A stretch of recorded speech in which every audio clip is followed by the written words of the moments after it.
ዛሬ መጨረሻ ቀን ነው ብላችሁ ሳይሆን አይቀርም ይመስለኛል። እግዚአብሔር የተመሰገነ ይሁን። እንዴት ሰንብታችኋል? ባለፉት እንግዲህ ጥቂት ሳይሆን አሁን እንኳን በዛ ብለዋል ሳምንታት ስለ ቤተክርስቲያን ምንነት ማንነት ስለ ራሳችን ማለት ነው እና ደግሞ ከእግዚአብሔር ስለተቀበልናቸው ተልእኮች ቤተክርስቲያን ለምን እዚህ ምድር ላይ እንደምትኖር ቅዱስ ቃሉን ትንሽ ስንመረምር ነበር። ዛሬ ትንሽ የመጨረሻችን ክፍል ይሆንና ትንሽ አንዳንድ ይቀሩን የወደፊት አንዳንድ ነገሮች ቢኖሩም ጊዜ እንዲሰጠን እግዚአብሔር እንጸልይና ሁላችንም ምናልባት ደግሞ እግዚአብሔር ጊዜ ሲሰጠን የቤተክርስቲያንን ተስፋና የጌታችንን ምጽአት ወደፊት ትንሽ እንድናይ ያስባለው መቼ እንደሆነ ባላውቅም ግን እግዚአብሔር ደግሞ ጊዜ እንዲያመቻችልን ለእናንተም ለኔም ጊዜ እንዲሰጥ እየጸለይን እንቆይና እንደ እግዚአብሔር ፈቃድ ደግሞ የጌታችን ምጽአትና የቤተክርስቲያንን ተስፋ ወደፊት ለማየት እንሞክራለን። ዛሬ ግን ይሄንን የቤተክርስቲያንን ሐሳብ ለማጠቃለል እሞክራለሁ ማለት ነው። ያው ብዙዎቻችሁ ስትመላለሱ ስለነበር በእግዚአብሔር ማደሪያ ቤት መኖር በሚል ስለ ቤተክርስቲያን ምንነት ጌታችን ማን እንዳላት ምን እንዳልሆነች በቤተክርስቲያን ውስጥ መኖር ደግሞ ማለት ምን ማለት እንደሆነ ልዩ ልዩ የሆኑ ምሳሌዎችን በቅዱስ ቃሉ የተጻፉ ስለ ቤተክርስቲያን የተሰጡ ምሳሌዎችን ስንመረምር ነበር። ባለፉት ጥቂት ሳምንታት ደግሞ ቤተክርስቲያን ሪሊ ምን እንድታረግ ነው እግዚአብሔር በዚህ ምድር ላይ ያስቀመጣት? ዋና ስራችን ምንድነው? ዓላማችን ምንድነው? በዓላማ ዙሪያ እንድንሰባሰብ ኃይላችን እንዲሰባሰብ የኛም ጉልበት ካለቀ አይቀር ለእግዚአብሔር ዓላማ እንዲያልቅ ገንዘባችን ሪሶርሳችን ከሄደ አይቀር በቃ ለእግዚአብሔር ዓላማ እንዲሄድ እኔ ለራሴ ጸሎቴ ይሄ ነው። ባይዘው ለእናንተም መጸለዩ ይሄ ነው። በዚህ ዘመን በዝባዥ እንዳያገኘን ነው መጸለዩ። የእግዚአብሔር ዓላማ የሌለበት ቦታ ላይ ሲቆፍሩ ማደር እግዚአብሔርን ልቡን ዝቅ ያደርገው። በእግዚአብሔር ዓላማ የሌለበት ቦታ ስትሰጡ ብታድሩ እንዲው እግዚአብሔር ደስ ይለዋል ብላችሁ እንዳታስቡ። እንዲያውም አንዳንድ ጊዜ እግዚአብሔር ለሌለበት ነገር መስጠት እግዚአብሔር በጣም ይጣላል ብዬ ነው ማስበው። ያፈርሳል የእግዚአብሔርን ስራ። ጉልበታችን ወደ እግዚአብሔር ዓላማ፣ ገንዘባችን ወደ እግዚአብሔር ዓላማ፣ ዕውቀታችን ወደ እግዚአብሔር ዓላማ፣ ሁለንተናችን የእግዚአብሔርን አጀንዳ ፈጽሞ ማለፍ ልክ እንደ ዳዊት እንደ ንጉስ ዳዊት ማለት የእግዚአብሔርን ምን ሐሳብ ካገለገለ በኋላ ምን አረገ? አንቀላፍ። የሰው ሐሳብ አለ፣ ዝም ብሎ ትራዲሽን የሚሰጠን ሐሳብ አለ ግን የእግዚአብሔርን ሐሳብ በዘመኑ በትውልዱ ካገለገለ በኋላ አንቀላፋ። ለዚህ ነው እነኚህን ዓላማዎች እንድናያቸው ያሰብኩት ከመጀመሪያው ጀምሮ። አገልጋዮች ብቻ ተሰብስበን የምንማራቸው መሆን የለባቸው። የመሪዎች አይደሉም። ይሄ የምእመናን ነው። ምንድነው የምንሰለፈው? እኛ እዚህ ስንሰባሰብ እንደ ቤተክርስቲያን ስንኖር ዓላማ ይዞ የተሰለፈ ሰራዊት ነው የሚያስፈራው ወንድሞች እናቶች። ልክ ድሮ ወታደሮች ይሄ ዓላማ ሰንደቅ ዓላማ ይዘው እንደሚራመዱትና እንደሚያስገመግሙ መሐሌ ላይ ስታነቡ አንድ ሁለት ጊዜ ፍቅረኛውን ምን ይላታል? ወዳጄ ሆይ ዓላማ ይዞ እንደተሰለፈ ሰራዊት ታስፈሪያለሽ ይላል። እግዚአብሔርን ማስፈራት ያርግልን። ዝም ብሎ የተበተነ ሰራዊት አያስፈራም። ዓላማ ይዞ እንደተሰለፈ ሰራዊት ታስፈሪያለሽ። ቤተክርስቲያን እኔ ጸሎቴ ይሄ ነው። በዚህ ዘመን ሞገስ እንዲሆንልን ማስፈራት እንዲሆንልን የቤተክርስቲያን ክብር እንዲመለስ ማለት ነው። የእግዚአብሔርን አጀንዳ ከተወጣን አሁን ማነብላችኋለሁ መልሼ የእግዚአብሔርን አጀንዳ እግዚአብሔር ያለበት ቦታ ላይ እንሆን እንጂ ሞገስና ማስፈራት ውጤት ናቸው። ማስፈራታችን አይቀርም። ሞገስ ባለ ሞገስ መሆናችን አይቀርም። እና ሐዋርያት ሥራ ምዕራፍ 2 ላይ ሰሞኑን ስናነብ የነበረውን ነገር እንደገና እናንብበው። እዚያ ላይ ስላለ ማለት ነው። ሞገስ ነበራቸው፣ አስፈሪነት ነበራቸው። ለምን? የእግዚአብሔርን አጀንዳ ይፈጽሙ ስለነበረ። ይሄ ነው ትልቁ ፖይንት። እና ሰሞኑን እንዳረግነው ሐዋርያት ሥራ ምዕራፍ 2 ላይ ቁጥር 41 እስከ 47 ድረስ ያለውን እናንብብ ቆም ብለን በየሳምንቱ እንደምናረገው። ከዛ በኋላ ጸልየን አንዳንድ የመጨረሻ ሐሳቦችን ላካፍላችሁ ሞክራለሁ። ሐዋርያት ሥራ ምዕራፍ 2 ቁጥር 41 እስከ 47 ድረስ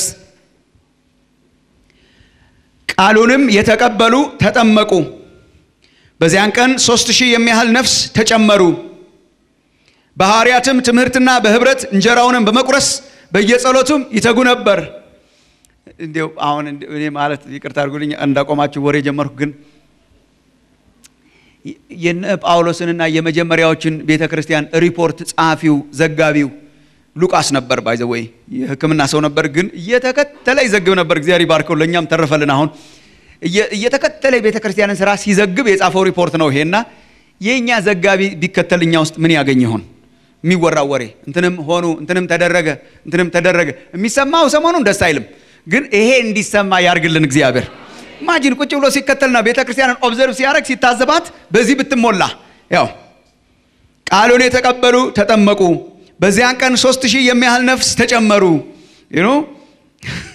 በሐዋርያትም ትምህርትና በህብረት እንጀራውንም በመቁረስ በየጸሎቱም ይተጉ ነበር ቁጥር 43 ነገር ግን በሰው ሁሉ ፍርሃት ሆነ በሐዋርያትም እጅ ብዙ ድንቅና ምልክት ተደረገ ያመኑትም ሁሉ አብረው ነበሩ ያላቸውንም ሁሉ አንድነት አደረጉ መሬታቸውንና ጥሪታቸውንም እየሸጡ ማንኛውም እንደሚፈልግ ለሁሉ ያካፍሉት ነበር በየቀኑም በአንድ ልብ ሆነው በመቅደስ እየተጉ በቤታቸውም እንጀራ እየቆረሱ በደስታና በጥሩ ልብ ምግባቸውን ይመገቡ ነበር እግዚአብሔርንም እያመሰገኑ በሕዝብ ሁሉ ፊት ሞገስ ነበራቸው ጌታም የሚደኑትን ዕለት በእነርሱ ላይ ጨምር ነበር ጌታችን ሆይ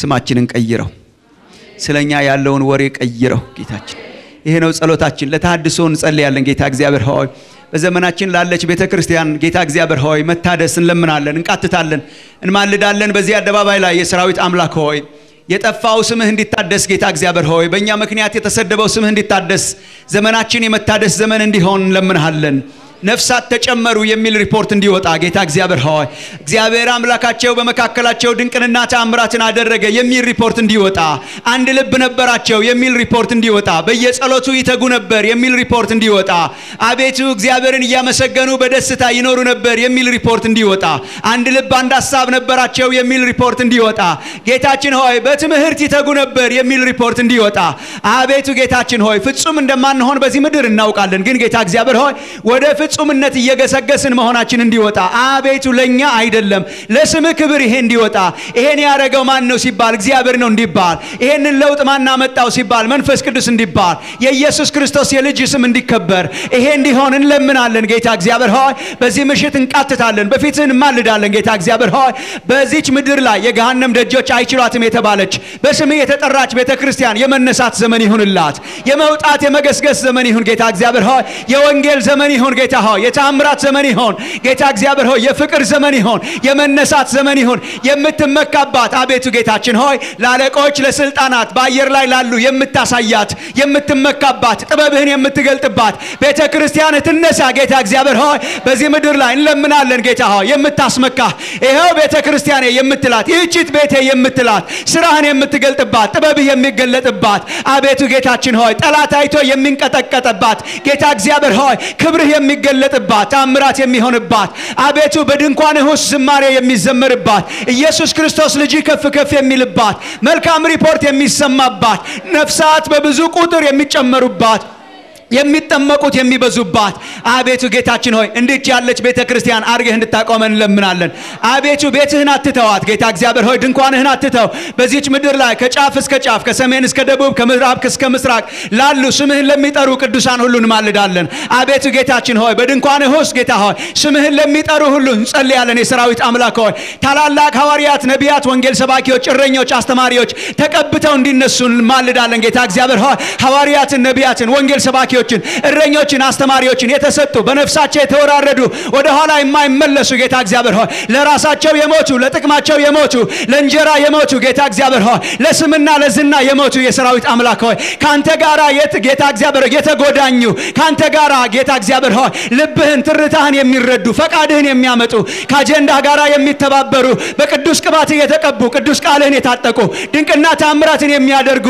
በነፍሳቸው የሚወራረዱ የሰራዊት አምላክ ሆይ ሁሉን ላንተ ክብር የከሰከሱ የሰራዊት ጌታ ሞገስና ማስፈራት የሞላባቸው አቤቱ የተቀቡ አገልጋዮችን በዘመናችን በብዙ ሺህ ጌታ እግዚአብሔር ሆይ እንዲነሱ በዚህች ምድር ላይ እንለምናለን ጌታ ሆይ የሰራዊት አምላክ ሆይ እውነትን የሚገልጡ ጫካውን የሚመነጥሩ የሰራዊት አምላክ ሆይ ከፍታውን ዝቅታውን ከፍ የሚያደርጉ ለክብርህ መንገድን የሚደለድሉ ጌታ እግዚአብሔር ሆይ እንዲነሱ እንለምናለን ክብርህ እንዲመጣ የክብር ዘመን እንዲሆን የቅዱስ መንፈስ ዘመን እንዲሆን አቤቱ የሰራዊት አምላክ እንለምናለን እንደገና የሰራዊት የሰራዊት ጌታ ወደ አጀንዳ የምንመለስበት ዘመን እንዲሆን እንማልዳለን። በዚህ ምሽት የሰራዊት አምላክ ሆይ እንለምናለን። በጌታ በኢየሱስ ስም መንፈስ ቅዱስን ትቀበላላችሁ። በዚያን ጊዜ ኃይል ይሆንላችኋል።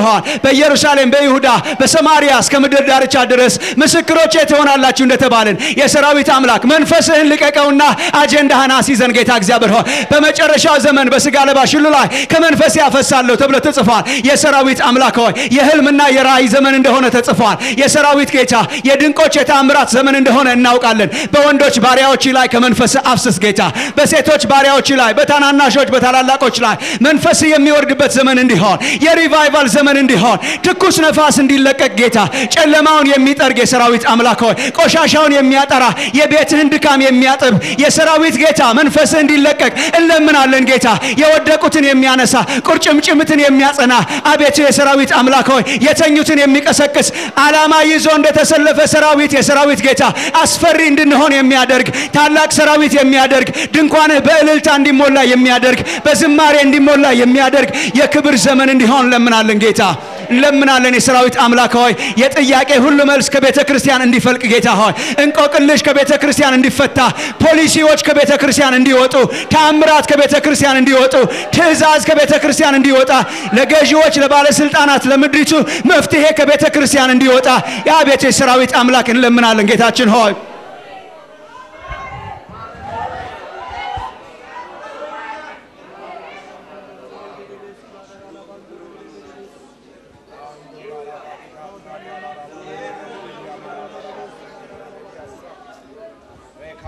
ጌታ እግዚአብሔር ሆይ የራሳችሁን ችግር ፍቱ የተባልንበት ዘመን እንዲያበቃ፣ ለችግራችን መፍትሄ ስጡን ብለው ሰዎች የሚመጡበት ዘመን እንዲሆን አቤቱ የሰራዊት አምላክ ሆይ በጌታ በኢየሱስ ስም እንለምናለን።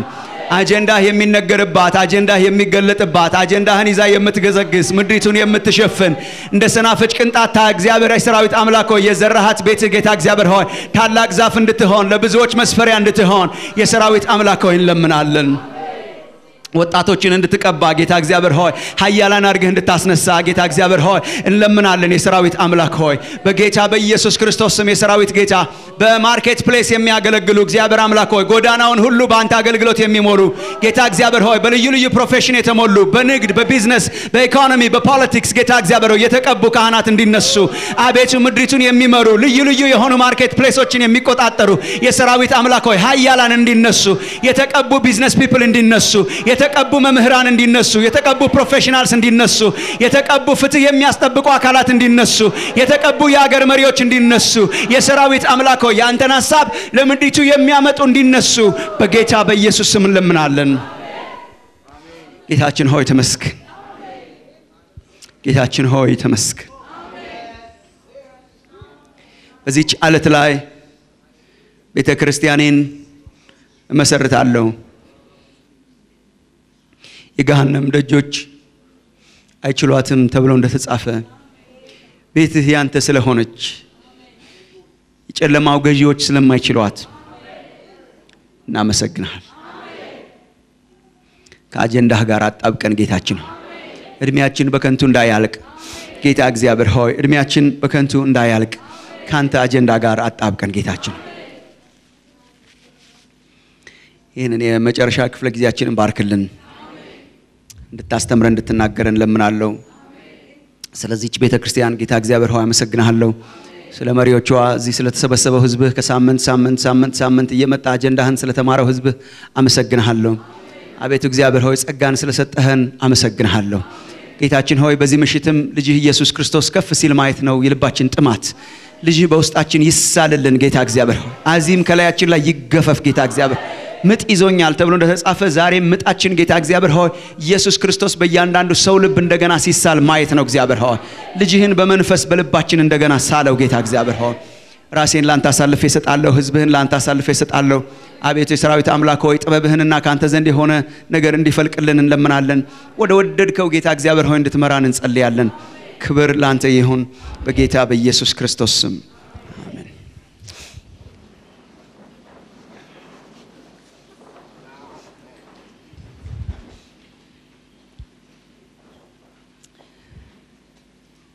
ባለፉት ጥቂት ሳምንታት ያነሳዋቸውን ትንሽ ላንሳላችሁ ስለ ቤተ ክርስቲያን ተልእኮ። ያው በጣም ተልእኮ በጣም አስፈላጊ ነው። ዓላማ በጣም አስፈላጊ ነው። እንደ ምእመናን ነቅተን የምንነሳባቸውና የምንታጠቅባቸው እያንዳንዱ ነገራችንን የምንሰዋባቸው ዓላማዎች ሊኖሩ ያስፈልጋል። መተባበርም አለብን። በአንድ ላይ በህብረት ኃይልን የምናስተባብርባቸው ዓላማዎችንና የሚያስተሳስሩን ነገሮች ነው ለማየት የሞከርነው። ቅዱስ ቃሉን እንደመረመርነው በተለይ ደግሞ ሐዋርያት ሥራ ምዕራፍ 2ን እየመረመርን እንዳለው የመጀመሪያው የቤተ ክርስቲያን ተልእኮ ምንድነው አለን? ቤተ ክርስቲያን ምን ታርግ? ምን ታርግ? እግዚአብሔርን ምን ታርግ? ታምልክ ነው። እግዚአብሔር የጠራን ለዚህ ነው። ጌታ አምላክህን ውደድ ነው። በቃ this is our primary calling-አችን ይሄ ነው። በግልም በጋራም እግዚአብሔርን ለማምለክ ነው የተጠራ ነው። እግዚአብሔርን ለማክበር ነው የተጠራ ነው እና ሁለንተናችን ለአምልኮተ እግዚአብሔር ይሄን ለማየት ሞክረናል። ባለፈው ሳምንት ደግሞ ቤተ ክርስቲያን ምን ታርጋለን? ወንጌል በቃ አሜን። ወንጌልን ባልሰብክ ወዮልኝ ይላል ቅዱስ ጳውሎስ። የቤተ ክርስቲያን አጀንዳ እስከ ሞት ድረስ የተሰጠን አጀንዳ የወንጌል ስብከት ነው። በወንጌል አላፍርም ተብሎ እንደተጻፈ ታላቁ ተልእኮ ምን ነው ማለት ነው? ታላቁ ተልእኮ ያልነው በነገራችን ላይ እኛ ነን ስም ያወጣንለት። በጣም ትክክለኛ ስም ነው ያወጣንለት። ምክንያቱም ከታላቁ ጌታ የፈለቀ ተልእኮ ስለሆነ ስልጣን ሁሉ በሰማይና በምድር ምን አለ ተሰጠኝ። እንግዲህ ምን አርጉ? ሂዱ። ጌታችን ኢየሱስ ሂዱ ብሎ ነው የሾመን። እንድትሄዱ ፍሬንድ ይበዛላችሁ ሾምኳችሁ። የወንጌል ስብከት መተባበር ያለብን ወንጌል፣ ወሬያችን ወንጌል፣ ገንዘባችን ወደ ወንጌል፣ ዕውቀታችን ወደ ወንጌል everything to the gospel። የእግዚአብሔር ኃይል የሚገለጠው ወንጌል ሲሰበክ ስለሆነ ወንጌል የወንጌል ምስክርነት ነው። ይሄን ለማየት ሞክረናል። እኛ የሱ ራሳችን ህይወታችን የሱ ምስክር እንድንሆን አጀንዳችን ይሄ ነው። የመጀመሪያዎቹን ሐዋርያት መጀመሪያ ላይ እንደመለሳቸው ማለት ነው። ሌላው አጀንዳ የእግዚአብሔር ነው። this is your business ነው ያለው ጌታ ኢየሱስ። መንፈስ ቅዱስ በእናንተ ላይ በወረደ ጊዜ ኃይልን ትቀበላላችሁ and then ምኖች ትሆናላችሁ? ምስክር። እግዚአብሔር ለዚህ ያስታጥቀን።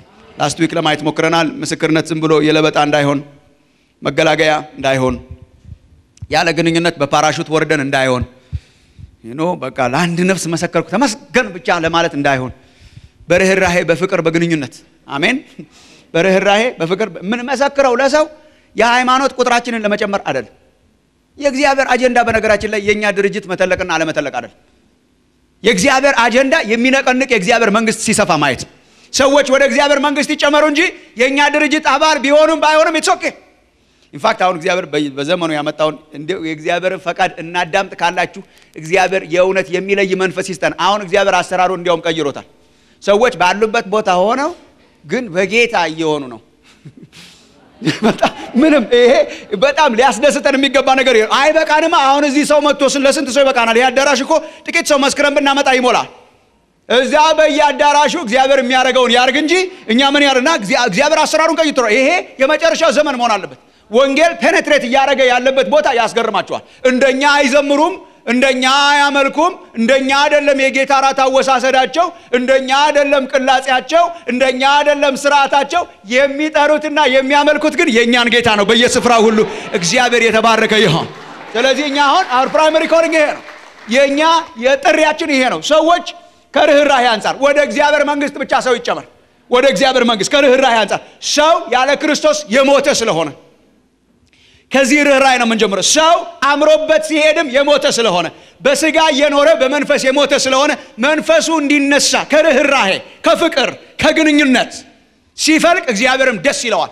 ጌታችን ኢየሱስ በነገራችን ላይ ያደረጋቸው ተአምራት በሙሉ ሞቲቬሽኑ ርህራሄ ነው። አሁን እኛ ራሳችንን ማሳየት ነው ዋና ዓላማችን። 5000ን ሲመስስ ይመግበው 5000 ለመግብና ምን አይነት አስደናቂ ሰው እንደሆንኩ ላሳይ አይደለም። ኢንፋክት ብዙ ጊዜ ተአምር ያደርግና ለማንም እንዳትነግሩ ነው የሚለው ኢየሱስ። እንዴት እንደራቀን አላቅም እኔ። ለማንም አጋንንት እንኳን እንዳይናገሩ ይከለክላቸው ነበር። አጋንንት እንኳን ምክንያቱም የርህራሄ ውጤት ናቸው እንጂ ሰልፍ ፕሮሞሽን አልነበሩም፣ ማስታወቂያ አልነበሩም። ያ ራራላቸው አረገ፣ ራራለትና አደረገ። እግዚአብሔር የተባረከ ይሁን። ከርህራሄ የፈለቀ የወንጌል ምስክርነት ዘመን እግዚአብሔር ያርግልን። በኑሮም በቃለም በስራም everything ምስክር እንድንሆን ማለት ነው። ዛሬ አንድ ሁለት አነሳላችሁና ጨርሳለሁ።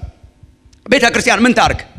ቤተ ክርስቲያን እግዚአብሔርን ታምልክ። ደግሞስ ቤተ ክርስቲያን እንደ ሰራዊት ተነስታ ወንጌል ትስበክ። አጀንዳ አጀንዳ ቁጥር 3 በጣም ብዙ ሊኖሩ ይችላሉ ግን እነኚህን አራቱን ካየን አይ ቲንክ በጣም በቂ ነው። ቤተክርስቲያን ምህረትን ታርግ። መርሲ ምህረት የቤተክርስቲያን ሌላው ተልእኮ ምህረት ለሚያስፈልጋቸው የእግዚአብሔር ምህረት መገለጫ ትሁን ቤተክርስቲያን። ምንድነው ስራችን? መርሲ። ጌታችን ኢየሱስ እንዳስተማረው በማቴዎስ ወንጌል ምዕራፍ 5 ላይ የሚምሩ ብፁዓን ናቸው ምን ይሆናሉና? ይማራሉና። የሚምሩ ብፁዓን ናቸው ይማራሉ። ምህረት ምንድነው? ምህረት ምንድነው ወገኖች? ምህረት ማለት መርሲ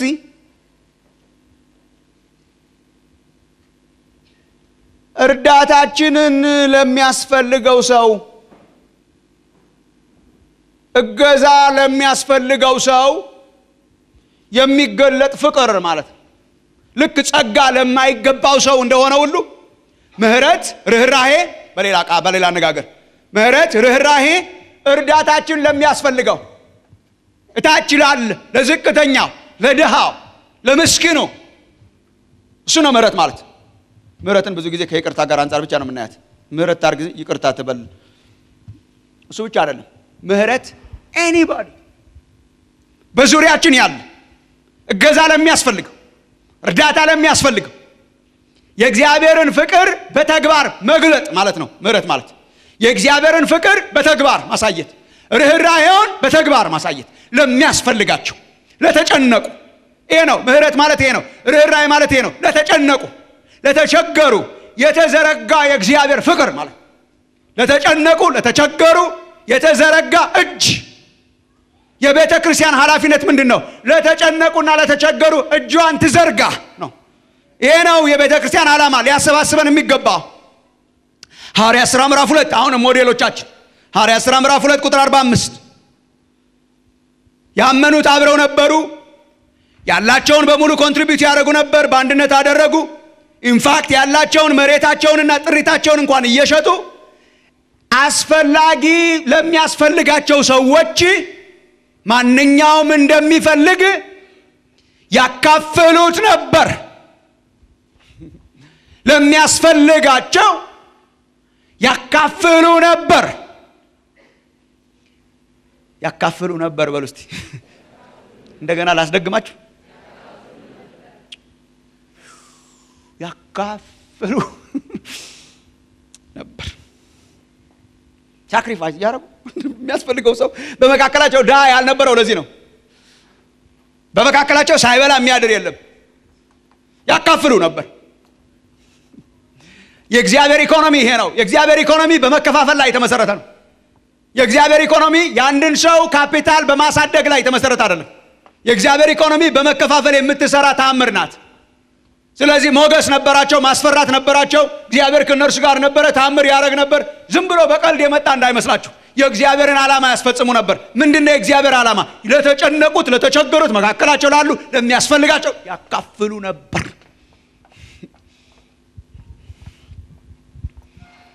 ሐዋርያት ሥራ ማቴዎስ ወንጌል ምዕራፍ 22 ቁጥር 39 ባለፈው ያነሳ ነው። ታላቂቱ ትእዛዝ ምንድናት?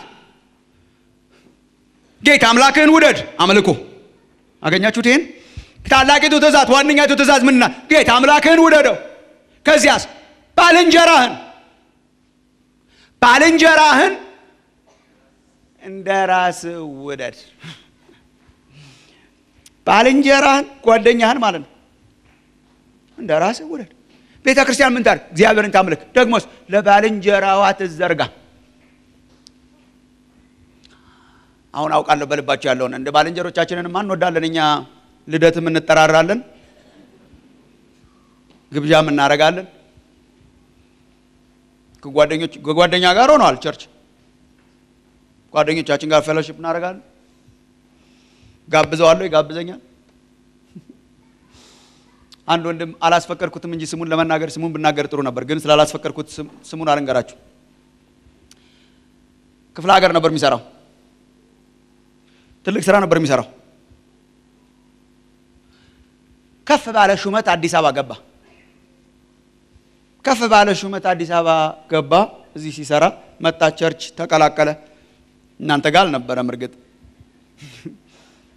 በኋላ ሰው አዲስ አበባ ሲገባ ከክፍለ ሀገር ደስ ይለዋል።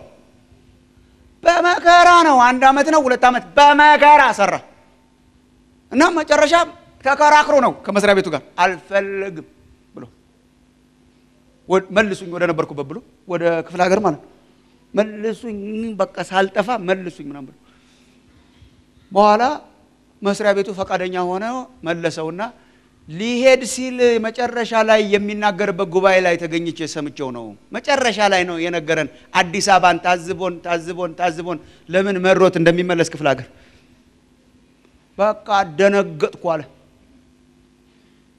ደነገጥኩ የአዲስ አበባ ቸርች ቢጤ ለቢጤ መሆኑ ነው ያስደነገጠው ሰዎች በመኪና ሲወጡ ከግቢያቸው አለ በጣም የታዘበንና መነግራችሁ ነኝ ያን ጊዜ እኔ ያለቀስኩ ነው የሰማሁት ሰዎች መኪና አስነስተው ሲወጡ ማታም ይሁን ቀን ከቤተ ክርስቲያን ግቢ ሲወጡ ራይድ ይሰጣሉ አለ የአዲስ አበባ ግን ለሚያውቋቸው ነው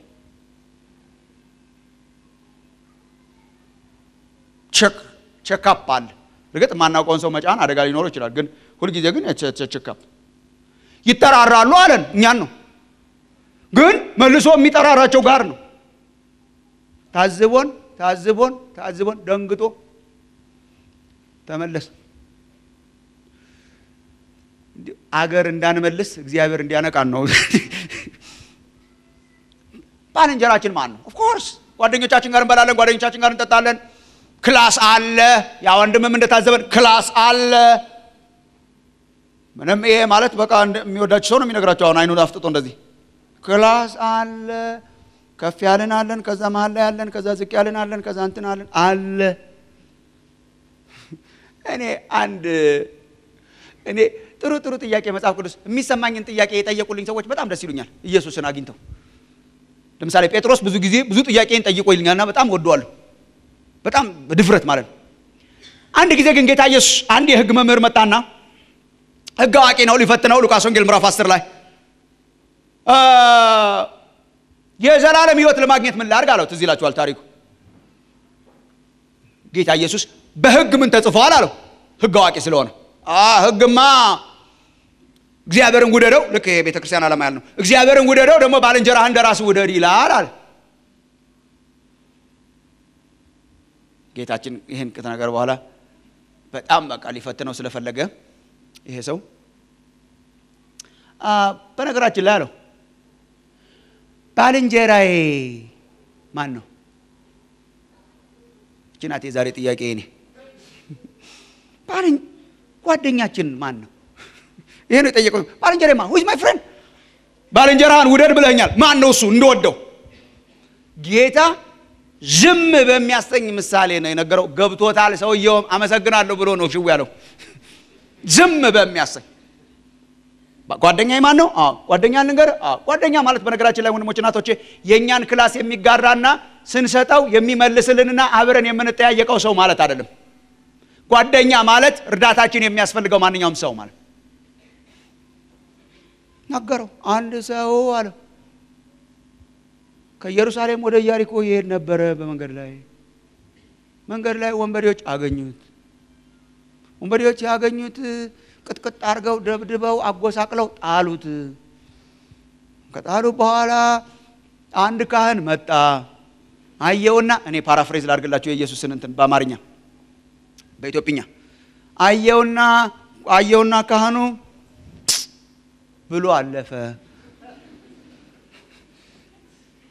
ከዛ አንድ ሌዋዊ መጣና አየው ይሄንን የተጎሳቆለ ሰው መንገድ ላይ የተኛ ስትሪት ፐርሰን አየውና ጌታ በኢየሱስ ብሎ ሄደ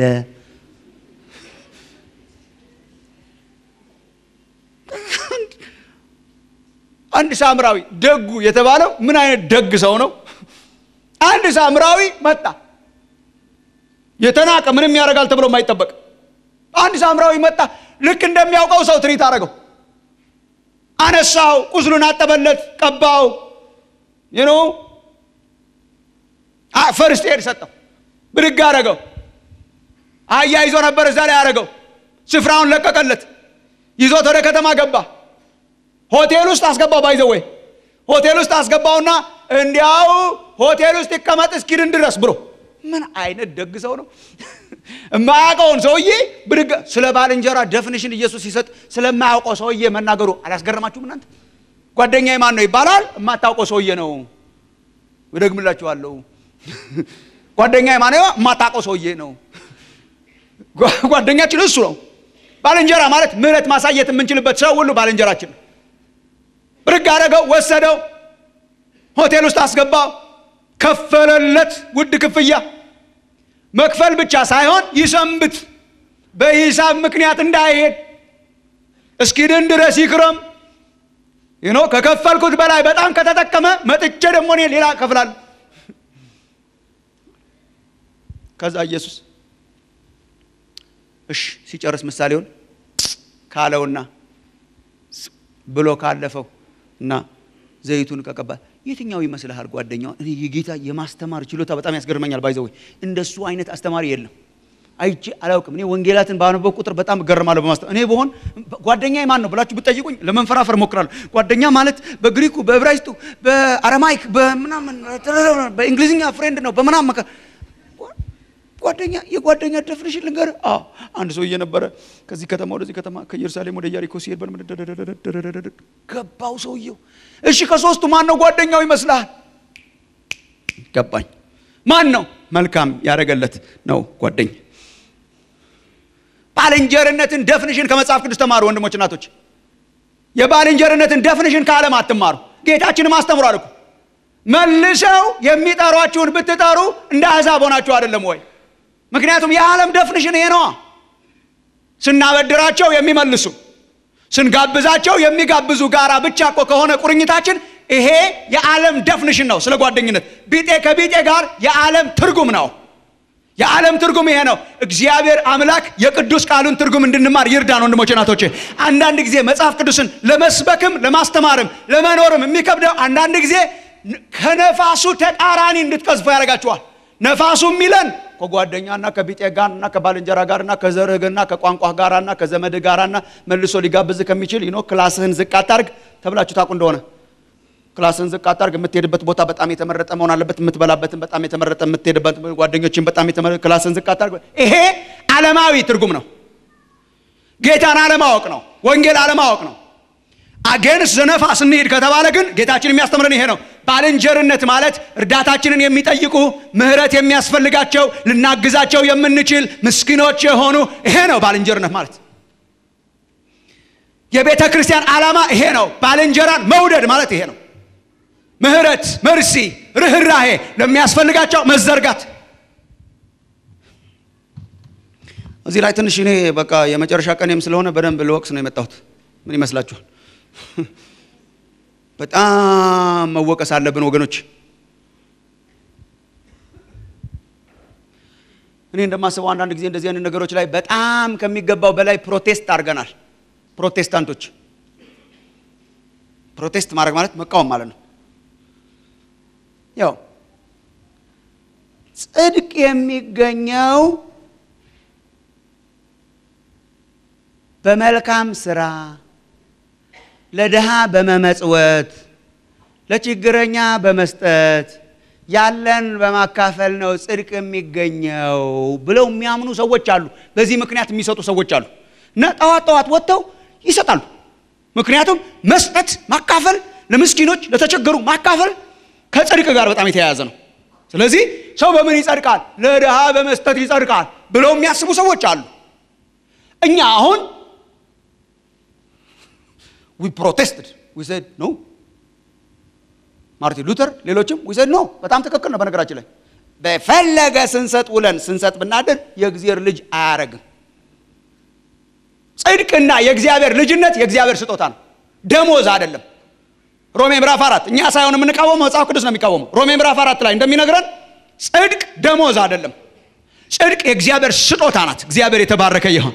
የኛ ጽድቅ እንዲያውም የመርገም ጨርቅ ነው። ስለወደቅን የወደቀ ሰው ሲሰጥ ውሎ ሲሰጥ ቢያድር፣ የሞተ ሰው ሲሰጥ ውሎ ሲሰጥ ቢያድር ጽድቅ ሆኖ ተቆጠረለት አይልም። አብርሃምም በእግዚአብሔር አመነ፣ ከዚያስ ጽድቅም ሆኖ ተቆጠረለት። ሰው የሚጸድቀው በእምነት ብቻ ነው። በእምነት ይጸድቃል፣ እግዚአብሔር ይቀበለዋል። አሁን እኔ እስከየት ድረስ ነው መሄድ አለብን ብዬ ማምነው? መመጽወት ያጸድቃል ሲባል መመጽወት አያጸድቅም ብለን ነው መቆም ያለብን።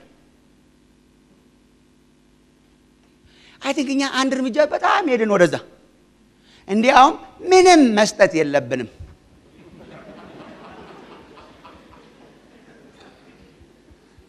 ታሳያችሁ ምን ያህል እንደመጣን። መስጠት የእግዚአብሔር ልጅ ያረጋል ሲባል ማቆም ያለብን እኛ ምንም አይነት ነገር የእግዚአብሔር ልጅ አያረግም ብለን በቃ ከዚህ ቀጥሎ የሄድ ነው እግዚአብሔር የለበትም። እስካሁን ድረስ እግዚአብሔር ከኛ ጋር ነው። እንዲያውም መስጠት የሚባል ነገር ስለዚህ አይሰጡም። በጣም ብዙ ክርስቲያኖች አይሰጡም፣ ሸራ አያረጉም። ለድሆች ለተቸገረኛ እኔ አሁን ማውራው ለቤተ ክርስቲያን ስለመስጠት አይደለም ወንድሞች እናቶች። ለድሆች ለተቸገሩ አንሰጥም። አብዛኞቻችን አም ሶሪ ብዙዎች ጀግኖች እንዳላችሁ የምትበልጡኝ እዚህ ያውቃሉ። አብዛኞቻችን እኔን ጨምሮ አንሰጥም፣ ሸራ አናረግም። በጣም ብዙ የኔ ቢጤዎች እኛ ሰፈር አይገኙም። ያውቃሉ የት እንደሚገኝ አይመጡም። ሞክረውን ያውቃሉ።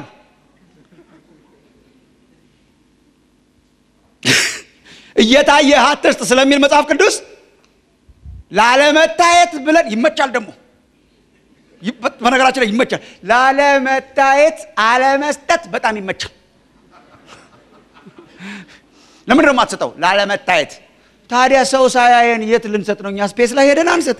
ምን የት ይሰጣል? ጌታችን እኮ እየታያችሁ አትጸልዩ እኮ አላለም።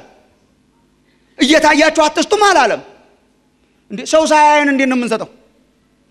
ሞቲቫችሁ ለመታየት አይሁን ነው እንጂ ለምሳሌ እየታያችሁ አትጸልዩ ብሎ እሱ እየታየ አልጸለየም እንዴ? በአደባባይ ጸልዩዋል። አባት ሆይ ያለው ተደብቆ አይደለም። ሲጸልይ ብዙ ጊዜ እየሄዱ ያገኙት ነበር። ምንድነው the motive behind ሃይማኖተኞች ፈሪሳውያን ጻፎችና ፈሪሳውያን ለመታየት ብለው ጎዳና ላይ ይጸልያሉ። ለምን ብለው? ለመታየት። ዓላማቸው ለመታየት። ስለዚህ ዋጋቸውን ተቀብለዋል። አንተ ግን እንደዚህ አትጸልይ፣ እልፍኝን ዝጋ፣ ግጥም አድርገው ለእግዚአብሔር ለአባትህ ንገረው ነው። ሞቲቭ ለመታየት አይሁን። ስትሰጥም ለመታየት ተብሎ አይሁን። ሞቲቭ ለመታየት አይሁን። የምሰጥበት ምክንያት እግዚአብሔር አምላኬን ለማክበር ችግረኛውን ለመርዳት ነው እንጂ ለመታየት አይሁን ነው እንጂ እንዲያው በቃ እስከታየ ድረስ ነቅነቅ እንዳትል ተብለው እስከ ዛሬ ድረስ በጥንቃቄ የሚኖሩ ሰዎች አሉ ላለመስጠት። እግዚአብሔር ቤተክርስቲያናትን ይፈውስ። እኔ this very serious መጽሐፍ ቅዱስ አሁን አንዳንድ ነገሮች ሲሪየስ ነገር እንገራችሁ። ለድሆች ማካፈል ከአምልኳችን ጋር የተገናኘ ነው። አምልኳችንን አፌክት ያደርጋል። ይሄ ነው የጽድቅ መገኛ ምክንያት ባይሆንም የጸደቀ ሰው እግዚአብሔርን የሚያመልክበት መንገድ ነው። ይሄንን ያዙ ወንድሞች እናቶች። የጸደቀ ሰው በምን ያስታውቃል ያላችሁ እንደሆነ ይሰጣል። እግዚአብሔር ሰጠ የሚል ወንጌል አምኖ እጅ መሰብሰብ ይቻላል? ከገባብን እኮ ይሄ እኮ ነው። እግዚአብሔር ዓለምን ስለወደደ አንድያ ልጁን ምን አረገ? በሏት እንደገና አንድ ጊዜ ፕሊስ። ስለወደደን ብሎ ዝም አለ ቢል እኮ ተስፋ ቢስ ነበርን እስካሁን ድረስ። እግዚአብሔር አምላካችን ሰጪ አምላክ ስለወደደን ልጁን ሰጠን። እግዚአብሔር የተባረከ ይሁን። ይሄ ወንጌል ባጠገባችን ማለፉን የምታውቁት፣ በውስጣችን መግባቱን የምታውቁት እግዚአብሔር ወደ ልባቸው የገባ ሰዎች ይሰጣሉ። ቸር ናቸው። ለተቸገረ ጓደኛ ይሆናሉ፣ ባልንጀራ ይሆናሉ፣ ያዘነውን ያጽናናሉ። ከአምልኮ ጋር በጣም የተገናኘ ነው። ዕብራውያን 12:13 ልታነቡ ትችላላችሁ። ዕብራውያን ምዕራፍ 12 እና ምዕራፍ 13 አሜዚንግ የሆኑ ምዕራፎች ናቸው እነኚህ። በጣም ብዙ ጊዜ ተናግሬያለሁ እኔ በእነዚህ ላይ። ምዕራፍ 12 ዕብራውያን ምዕራፍ 12 ቁጥር 28 ላይ ስለዚህ የማይናወጥን መንግስት ስለምንቀበል በፍርሃትና በመንቀጥቀጥ እግዚአብሔርን የምናመልክበትን ጸጋ እንያዝ፣ አምላካችን በእውነት የሚያጠፋ እሳት ነውና ይላል። ትዝ ይላችሁ እንደሆነ ስለዚህ የማይናወጥን መንግስት ስለምንቀበል እግዚአብሔርን እናምልክ ይላል። 13ን ሲጀምር ጸሐፊው ምዕራፉን እኛ ስላስገባንበት ነው እንጂ 13ን ሲጀምር ይሰጣችሁ እንዴት እንደምናመልከው ነው። እግዚአብሔርን እናምልክ ይልና እንዴት ነው የሚመለከው እግዚአብሔር? መዝሙር አለ እዛ ውስጥ። ለምሳሌ አሁን እኛ ቶሎ ትዝ የሚለን መዝሙር ነው። አንዱ ነው እሱ ባለፈው ማንስቼዋለሁ። አንዱ ነው። በመንፈሳዊ ዝማሬ የከንፈርን ፍሬ ለእርሱ እናቅርብለት ይላል ታች ምዕራፍ 13። ሲጀምር እግዚአብሔርን እናምልክ ይልና እንዴት ነው የምናመልከው? ስሙ ወንድሞች እናቶቼ፣ የወንድማማች መዋደድ ይኑር። እንግዶችን መቀበል እንዳትረሱ። ከእርሱ ጋር እንደታሰረ ሆናችሁ እስሮችን አስቡ። አብራችሁ እንደተጨነቀ ሆናችሁ የተጨነቁትን አስቡ። እንዴት ነው የምናመልከው? እስረኞችን አስቡ። እግዚአብሔር በምንድን ነው የሚመለከው? እስረኞችን አስቡ፣ የተጨነቁትን አስቡ፣ ርህራሄ ስጡ። አንዳንድ ጊዜ እስር ቤት በመሄድ ጌታን አምልካችሁ ታውቁ እንደሆነ አምኖ ሹር እኔ የማረሳቸው አምልኮቼ ወህኒ ቤት ሄዶ ሰው በመጠየቅ ማገኘው በረከት። ጌታን እናምልክ ብለን ሄደና ቃለን ከጓደኞች ጋር አንድ ጊዜ እንደውም እሁድ ጧት ነበር፣ ይቅርታ አድርጉልን፣ ከቸርች ጠፍተን ሁላችን አገልጋዮች ነበር። ዛሬ ጌታን የምናመልከው ሌላ ቸርች ነው ብለን ቃሊቲ የሚባል ምንም ሀብታም ሆነ የለባችሁም ይሄን ለማድረግ መስማት። የተጨነቀን ሰው መስማት አምልኮ ነው። እንዴት ነህ? ለኛ ምንም አይመስለንም። እንዴት ነሽ? በከብራችሁ ታውቃላችሁ። አሁን የዘመኑ ፕሮቴስታንት ኢቫንጀሊካል ክርስቲያን ዝቅ ብላችሁ ታውቃላችሁ፣ ሄዳችሁ ታውቃላችሁ። ሆስፒታልስ፣ መንገድ ላይ ከአምልኮ ጋር በጣም የተያያዘ ነው። ያዕቆብ ምዕራፍ 1 ቁጥር 27 ነውር የሌለበት ንጹህ፣ በቃ ንጹህና ነውር የሌለበት አምልኮ በእግዚአብሔር ፊት ይህ ነው። ምንድን ነው? ንጹህ ነውር የሌለበት አምልኮ በእግዚአብሔር ፊት ይህ ነው። ምንድን ነው? በቃ መበልቶችን በመከራቸው መጠየቅ፣ ችግረኛ ልጆች ኦርፋንስ፣ ወላጅ አልባ የሆኑ ወላጅ አልባ አትበሉ የሚል አንድ ጥሩ ወንድም ጥሩ ቃል አምጥቶልናል። ወላጅ አልባ ሰው የለም በምድር ላይ አለ። ወላጅ ሞቶባቸው ነው እንጂ ወላጅ አጥበሉ ብሏል። አይ ቲንክ ወላጅ አጥ በጣም ጥሩ ነው። ወላጅ ያጡ ኦርፋንስ 5 ሚሊዮን በላይ ወላጅ ያጡ ልጆች እዚህ ሀገር እንደሚኖሩ ሰምታችኋል። 5 ሚሊዮን 5 ሚሊዮን ልጆች ወላጅ ሞቶባቸዋል። በዚህም በዚያም ምክንያት ወላጅ አጥተዋል። እነርሱን መንከባከብ፣ በመከራቸው መጠየቅ። እኔ ደስ የሚለኝ እነ ሄንዬ ጋር ሆኜ ሳረገው ነው። አንዱ ነው ይሄ። እግዚአብሔር ምን ይላል? በሌላ መንገድ የሚል ጭስ ላጨስለት ይችላል። በሌላ መንገድ ለሱ ኪቦርዱ ነው፣ ለእርሱ አምልኮው ነው። ምን በማድረግ ወላጅ የሌላቸው ልጆች በመከራቸው በመጠየቅ፣ በማልበስ፣ በማብላት፣ በመጠየቅ፣ እስረኞችን በመጠየቅ፣ በመከራ ውስጥ ያሉትን በመጠየቅ፣ መበልቶችን በመጠየቅ፣ አረጋውያንን በመጠየቅ፣ ችግር ውስጥ ያሉትን በመጠየቅ፣ የሚጠይቃቸው ያጡትን በጎዳና ላይ ያሉትን መጠየቅ። ኢኳሊ ልክ እንደ መዝሙሩ ኢኳሊ ለእግዚአብሔር አምልኮ ነው። አምልኮ በቤተ ክርስቲያን አዳራሽ አይወሰንም። አምልኮ ትንሽ ጊዜ በመናረጋት 15 ደቂቃ አይወሰንም። ህይወታችን በሙሉ ባልንጀራ በመውደድ ለእግዚአብሔር አምልኮ የምናረግበት ዘመን ውስጥ እግዚአብሔር ያስገባን እላለሁ። ሌላ ምን እላለሁ? ወንድሞች እናቶች፣ ሼር ይሄ ነው። እግዚአብሔር በብሉይ ኪዳን እስራኤልን የወቀሰበት አንድ ምዕራፍ ላንብብላችሁ።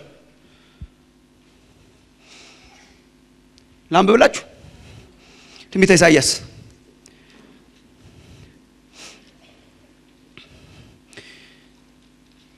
ምዕራፍ 58 እነሱ ይጾማሉ። እግዚአብሔር እንደዚህ ይላል፣ በጣም ይጾማሉ። እግዚአብሔር የልብ አምላክ እንደዚህ ይላል። ቁጥር 5 ኢሳይያስ 58 ለምንድን ነው ማትሰማን ይላሉ እነሱ። ቁጥር 3 ጀምሮ ላንብብላችሁ። ስለምን ጾምን አንተም አልተመለከትከንም? ሰውነታችንስ ስለምን አዋረድን አንተም አላወቅክም ይላሉ። አሁን እነኚህ ምንድነው? በጾም የእግዚአብሔርን በረከት ለማግኘት በጣም እየጾሙ እግዚአብሔር ዝም አለ። ንገረን ምክንያቱን። እየጾምን ዝም አልክ አንተ፣ ንገረን ምክንያቱን። ይሄው ወደታች እነሆ በጾማችሁ ቀን ፈቃዳችሁን ታደርጋላችሁ፣ ሰራተኞቻችሁን ሁሉ ታስጨንቃላችሁ። ምሕረት ያርግልን እግዚአብሔር። እነሆ ለጥልና ለክርክር ትጾማላችሁ፣ በግፍ ጡጫም ትማታላችሁ፣ ድምጻችሁንም ወደ ላይ ታነሱ ዘንድ ዛሬ እንደምትጾሙት አትጾሙ። እኔ የመረጥኩት ጾም ይህ ነውን? ሰውስ ነፍሱን የሚያዋርደው እንደዚህ ባለቀን ነውን? በውኑ ራሱን እንደ እንግጫ ዝቅ ያደርግ ዘንድ ማቅንና አመድን በበታችሁ ያነጥፍ ዘንድ ነውን? በውኑ ይህን ጾም በእግዚአብሔር ዘንድ የተወደደ ቀን ትለዋለህን? እኔስ የመረጥኩት ጾም ይህ አይደለምን? ምን? የበደልን እስራት ትፈቱ ዘንድ ጀስቲስ፣ ፍትህ ላጡ ፍትህ ለመስጠት መከራ እንድንበላ፣ ድሆች ሲገፉ እንድንጮህ